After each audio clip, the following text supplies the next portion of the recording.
DHL Chief Executive Phil Koopman has gone undercover in his own organisation. I feel good. I feel like Eddie. He's worried his company's rapid expansion is stretching the network and that he could be losing unhappy customers to rival firms. Across the industry, nearly 250,000 parcels failed to arrive in 1 month alone last year. So Phil's gone to Stoke to see how couriers are performing on the front line. Eddie. Hi, mate. Martin. Martin, You all right? good to see you. Do you want to join the DHL crew, do you? I do indeed. God help you. Phil will be working with 31-year-old courier Martin Booth. He thinks Phil is Eddie King, an Australian being filmed as he tries to find work in the UK. And one.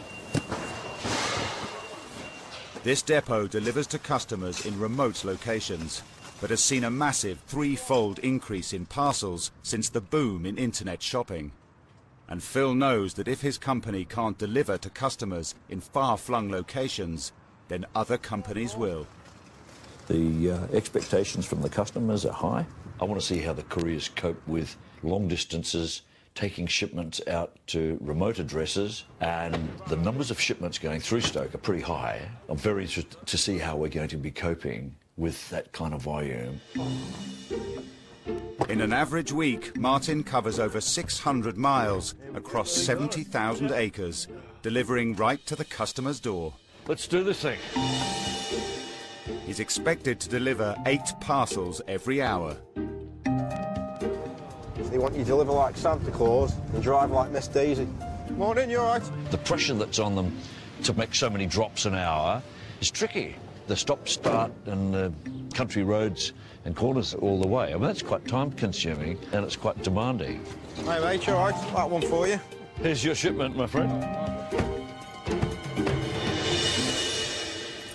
Right then, Ed, you've had a morning's training now.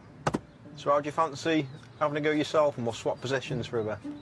Let's give it a go. Yeah, you all right with that? I'm with you. Let's do it then. At home, Phil drives an executive BMW with leather seats, and most importantly, a built-in sat-nav. Right, then you have a look through that. Okay, thank you. Look for Calverley. But despite relying on their couriers to deliver anything, anywhere, DHL doesn't even supply them with their own sat-navs. You're on Waste Lane in Kelsall, and you want to go to Calverley. Calverley, okay. God, this is terribly old-fashioned, isn't it? So basically what we've got to do is get to Tarporley. Yep, so I'll start you off. Yeah, that way. Got it. Don't crash me, van. I'll try not. Phil now has just 8 minutes to deliver each parcel if he is to stay on schedule. I need to keep my wits about me here. And Martin is offering no help at all. Tarporley. Let's go right, shall we? This is going to take us back to where we were earlier on. Jesus. Do you want your map? I just don't understand why it wouldn't take me on that A51. Because we're going the wrong way for that. It said Eton, get to Tarporley. So we want to go towards Chester, I think, correct?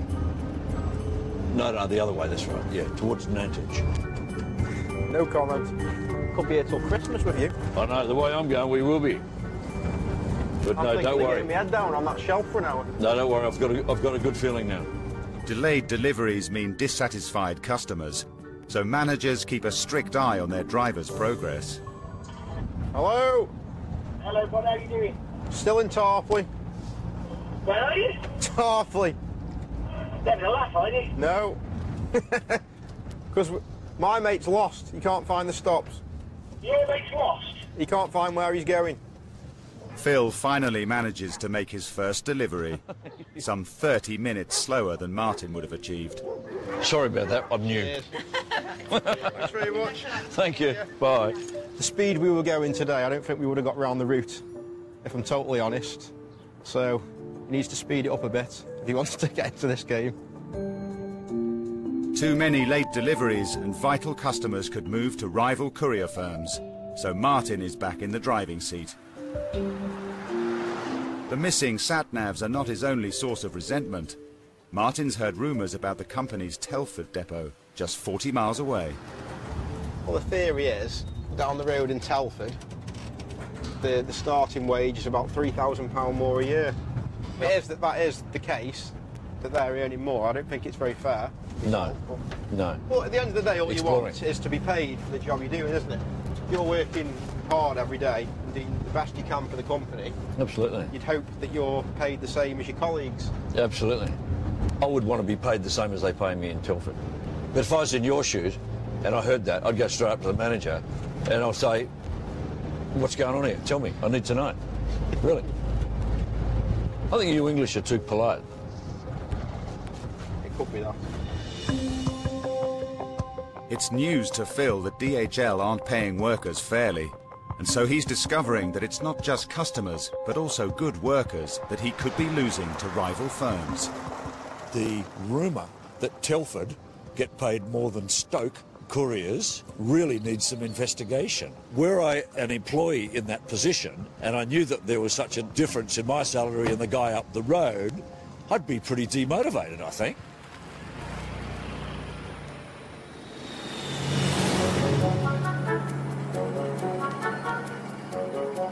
In the UK, the vast majority of DHL's shipments come through the East Midlands airport and warehouse. Up to 150,000 parcels come in every night on planes or lorries. They're unloaded and sorted by hand before being distributed that night to homes and offices across the country. If Phil isn't to lose out to the competition, there could be no delays here, but it's already running over capacity. We've had so much growth in the number of shipments. At the moment, it would be running a third over capacity, at least, probably more. And if we make mistakes here, the shipment probably doesn't get delivered on time. The East Midlands is critical to the success of the operation overall. Tonight, Phil will be working with 55-year-old Graham. You must be Graham. How are you, bud? All right? How are you? How are you? Yeah, I'm good. Your name? Eddie. Eddie, all right, Eddie boss. King, how are you? I believe you come to learn. I have. Teach me. I hope we can.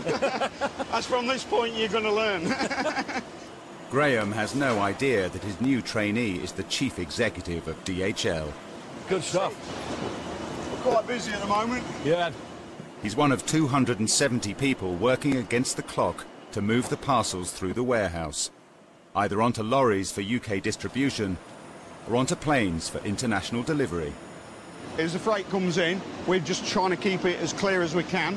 What's coming off the aircraft, we have to transfer to wherever it's going. What's coming off the truck, we transfer that to where it's going. Right. So you've got to work fast. Yes. Well, also we have to shut belts down, Everything slows down. and everybody's standing around then doing nothing Means you gotta while work we harder. clear it. Placing a parcel on the wrong conveyor belt could send it to the opposite end of the country, causing its delivery to be delayed for days. It's like the Sorcerer's Apprentice. You've got to keep shifting it. The idea is to do 17 pieces a minute. That's what everybody should be doing.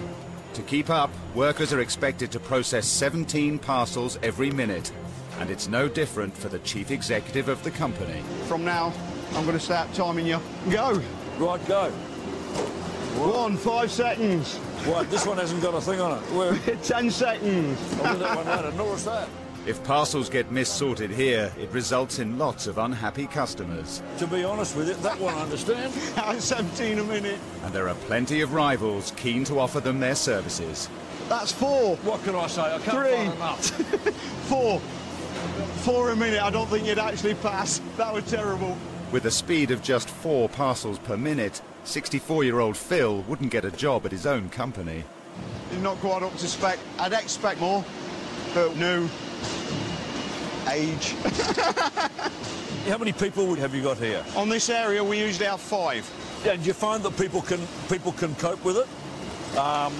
It's hard work. Some people. It looks like hard work, doesn't it? Some people just can't. Can't do it. We were doing an average of 120, 125,000, so somebody has to pull it in. So something's got to give something, Yes. isn't it? I'm a little surprised that it's so intense. Those parcels keep on coming, and you have to keep on moving them, because if you don't, you're not going to get the aircraft out on time. It's like that. The number of shipments that we're handling, they are considerably higher than what they were 2 years ago. Clearly, that's put strains on the people, no question about that. What happens here in the hub on a night shift is very intense. Phil's only been here a few hours, but Graham spotted something. I don't know. I look at people's hands. There's no dirt there. It looks like he's been in an office for a long while. I know. When you ask certain questions, just don't seem right. Suspicious colleagues are an undercover boss's worst nightmare. I've just been wondering, who are you really? Who are I really? Who am I really? I'm Eddie. You know? You might be an Eddie, but you're not an Eddie that's come to a job at DHL. Well, I know. I like the idea of working for DHL, that's for sure. No disrespect to yourself, but somebody coming in to be put on a secondary, to be learning the job that is physically demanding, as I see it, just don't seem right. Okay. The truth? So first of all, you're sworn to secrecy, right? Until a given time. Yeah. But have you heard of this this program, Undercover Boss? Yes. Here you have it, Undercover Boss. I'm it. It's nice to meet you. Yeah. So I'm Phil. Phil? Yeah. I knew there was something. I hope I ain't spoke out of line or killed you off.